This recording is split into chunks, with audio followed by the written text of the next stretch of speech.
வணக்கம். படம் வந்து நல்லா பிரம்மாண்டமாக எடுத்திருக்காங்க. ரொம்ப என்ன ஆகுமோ ஏது ஆகுமோ காஞ்சனா மாதிரி ஒரு த்ரில்லர் கதையாக இருக்கும், ஒரு மர்ம கதையாக கிரைம் கதையாக தான் போகுது அப்படின்னு பார்த்துட்டு நல்லா இருக்குன்னு தான் பார்த்து வந்த பிறகு இந்த சம்பவங்கள்லாம் நடந்திருக்கு. இதுக்கு ஒரு காரணம் ஃப்ளாஷ்பேக்கில் சொல்கிறாங்க.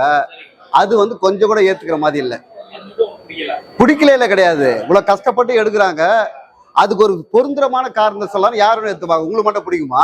நீங்க போய் பாருங்க. அப்படி சொல்ல வரேன்ல, எதோன்னா சொல்லலாம், சும்மா முகஸ்துதிக்கு சொல்லிட்டு போயிடலாம்.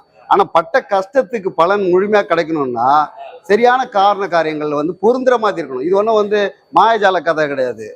அவன் வந்து அதெல்லாம் கற்பனை கதைன்னு சொல்லிட்டு இது வந்து சமூக கதை இல்லையா? அதுல வந்து இவ்வளவு கஷ்டப்பட்டு பிரம்மாண்டமா எடுத்ததுக்கு உழைச்சதுக்கு அடித்தளமா பிளாஷ்பேக் சொல்லும் போது, இதனால்தான் இது நடந்ததுன்னு சொல்லும் போது அந்த பிளாஷ்பேக் கதை கொஞ்சம் கூட ஏத்துக்கிற மாதிரி லாஜிக்கே இல்லாம இருக்கு. அப்ப என்ன எல்லாமே இதாகிடும்ல. இதாக